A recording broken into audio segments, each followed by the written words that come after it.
and welcome to the Toffee Blues, your source for all things Everton. And I am joined here by Joe from the Turfcast podcast. How are you doing, Joe? Yeah, good, mate.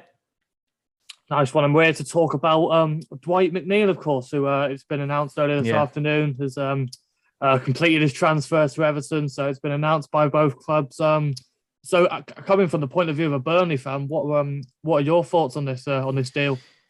Well, it's a difficult one with Dwight because he's done nothing in the last 18 months apart from frustrate me. But it frustrates me because I know he's good. So it's one of them, like, I'm kind of looking back at the last 18 months, 2 years and thinking, how have we got 20 million quid for him, according to reports? I do not know. But then I'm looking at it thinking, yeah, but if he was as good as what he was in his first season at Everton, you'll be thinking 20 million quid for someone this good. That's nothing. So it's not as cut and dry as some transfers where you're like, oh, I'm happy he's gone, or like, oh, I'm gutted he's gone. It's kind of mixed feelings. I did want him to stay, so I will put that out there. I wish he was still here rather than leaving. But if we're in the Premier League still, I wouldn't be that fussed about him leaving. I just feel that us going down now, and obviously the quality of the opposition isn't going to be as good. We've changed manager, we've changed style. Apparently, company's going to play like a more possession-based attacking sort of style. And I think Dwight would have thrived in that. I think he'd have done really well. If anything, I was going to predict him to be like the best player in the Championship this season if he was in the Championship. So that's what I mean, what I'm trying to say. I clearly think he's got the quality. He's just not been good enough for the last 18 months or 2 years. And a lot of it's been an attitude thing. Some of it has been a tactical thing as well. I don't think he suits Dyche's system. But having said that, again, like I said, he did in the first season, he broke out, but I think Dyche kind of slowly coached it out of him, made him, track back and things like that. And then I do feel like Dwight probably feels like he needs a bit of a fresh start. And obviously that's where he'll see Everton. Yeah, so based on what you're saying there, it kind of sounds like he needs a bit of a kick-start in confidence, really. And obviously you thought you were hoping that would have been with you in the Championship, but do you think new system, new club, under a different manager at Everton, do you think a season where he's I think we've shown a lot of faith in him, the price that we play, he's going to be playing a lot.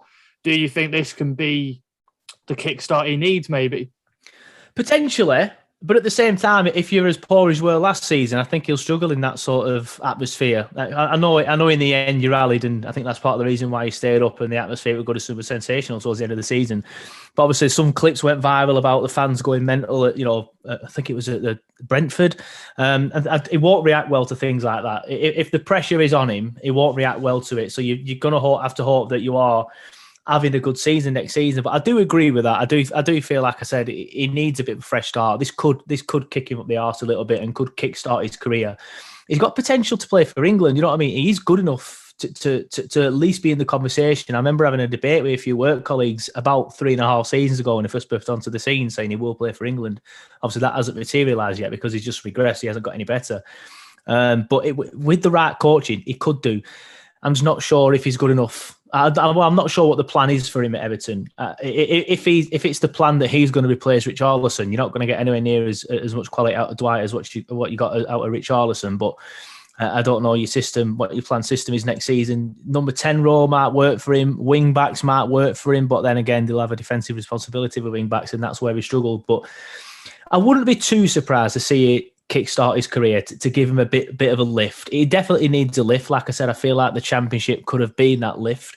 But yeah, it could be Everton. I won't be overly surprised to see if it was a positive lift, but I wouldn't be also overly surprised if he went there and just went even further into his shell, if I'm honest.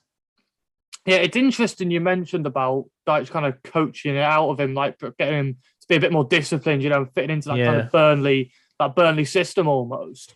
And so, but looking at some of the stats I've seen, I think he might have had like the third most like crosses completed in like last season in the Premier League or something like that, and he had like really high numbers of beating players, and yet, as you say, his end product was really poor. I think he might have got one assist and no goals. I think he's had one assist over the last 2 years.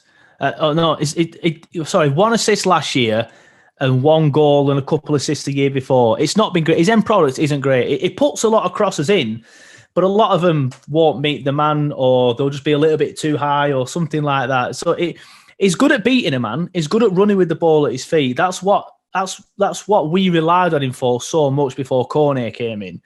as he was the only player that had that creative spark. So Burnley play with their backs against the wall, as you know, under Dyche. A lot of it will be defending. And the only player that could get the ball at his feet and run up the pitch and relieve the pressure, was Dwight McNeil. So he is good at that.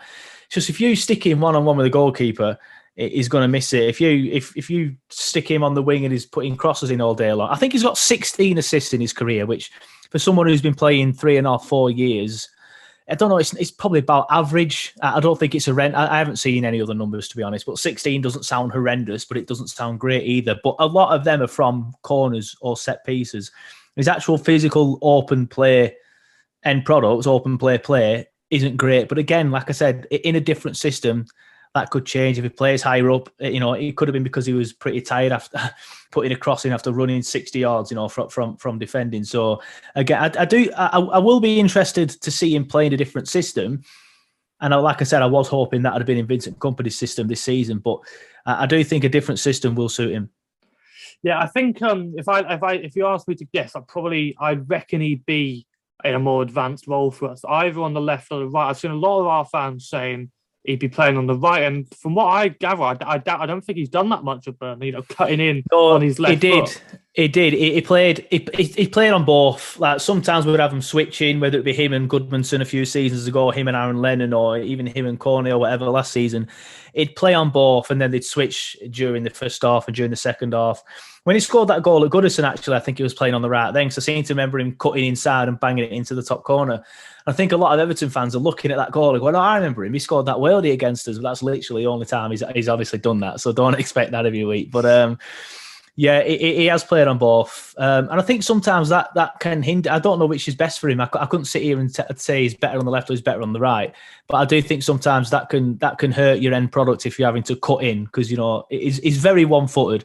So if he is on the right, he's not going to put the ball in with his right. He's going to cut in and try and play a pass in. Where if he's on the left, he will try and whip it in. So it's one of them. You might have to try him out in a few positions. So as you explained at the start, it's a hard deal for you to work out whether or not you're really happy with. So in terms of the fee wise, obviously having just been relegated, it's common for relegated clubs to have to sell some of their best assets. 15 or rumoured around maybe 20 million with add-ons and stuff. What do you think of that as a deal for the club? I think we're on the better side of that deal, but it is a bit of a debate on the Burnley hashtag. Some people were saying he's worth 40. I mean, that's absolutely ludicrous. He's worth nowhere near 40. I could argue some people were saying, we should have at least got 25, pushing 30 for him. Maybe 2 years ago, if he was still playing like he was 2 years ago, should I say, we could have potentially got 30. But this is what I mean. Like, if the last 2 years, if you look at how he's played for the last 2 years and someone said someone's going to buy him for 20 million quid, I'd have said no chance. No chance someone's going to pay 20 million quid on him. But if you can get the Dwight McNeil from his earlier career, then you'll be thinking 20 million quid's a steal. So this is what I mean about it being a hard deal to get my head around. I don't understand whether I'm happy or sad about it. But in terms of the actual deal, for 20 million quid, I think we're on the right side of that deal. But again, it could all. I'm not saying we've had your pants down or anything, but you could easily then be happy with that deal in a few years' time if you get the other Dwight back. So again, even that, you don't really know which side it's going to fall on. But right now, I'd say we're on the better side of the deal. And of course, another factor that we have to consider about this is, of course, we've been linked with Maxwell Cornet for a lot of the time, for rumoured around similar fees. If you'd been given a choice, would you rather have kept hold of McNeil or Cornet? Cornet all day long. Like, I don't understand. I was saying this on another Everton podcast early this morning. Like, it doesn't make sense to me that you came in, offered a loan fee for Dwight. For Cornet, apparently it was a very low loan fee, and then offered it as a pay-as-you-play deal or pay-as-you-pay deal. Sorry.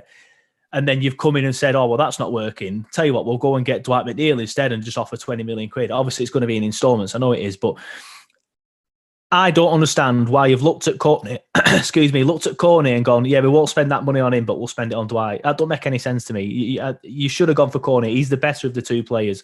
I do think Cornet's still going to leave, though. This is another thing that annoys me now about the Dwight McNeil deal. I was always adamant Cornet will leaving, and I still think he will do.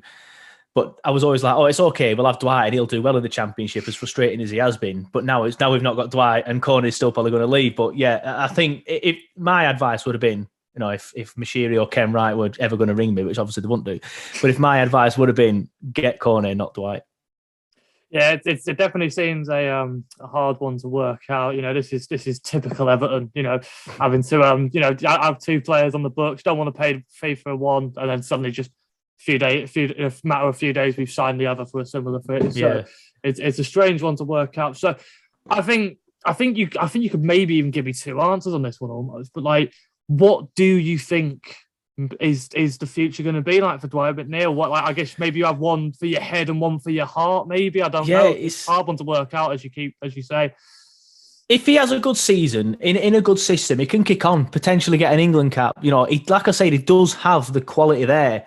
He just needs to be around. He just needs to have the right attitude. He needs to get his attitude back. The fact where he wanted to play. He used to seem to love playing, whereas now he just seems to be annoyed at when he's even on the pitch. He doesn't seem to smile much. So it can go either way. If like I said earlier, if you have another poor season, or God forbid, I don't think you will, but say if you did get relegated, I just can't see him kicking on again after that. I think that'll pretty much be it, and he'll be like a championship player, lower end Premier League player. Whereas if you kick on and then maybe kick on for a top half finish, and he thrives in a new system, like I said, I do feel he has the quality to potentially get an England cap again. Because so many Burnley fans were saying when he first burst onto the scene, like I said, this lad will definitely play for England. But you just haven't seen that for 2 years, especially 18 months. You just haven't seen that. So if you can get that back, then yeah, he can kick on. But if not, and if he crumbles under the pressure of like the Goodison crowd, or another poor season with low results on his side and poor results for the team, then I think that might be pretty much it for him kicking on to a top half sort of that Premier League side. Yeah, fair enough. Like I say, we're all I think we're all a bit confused about what might happen, and it'll be intriguing to see. But yeah, I think that just about wraps everything up. So thank you for talking to me, Joe, and best of luck for the season coming up. Cheers, mate. Thanks for inviting me. Right, no worries. Right, and that's been our review of Dwight McNeil for the Toffee Blues. We'll see you in the next one. Cheers.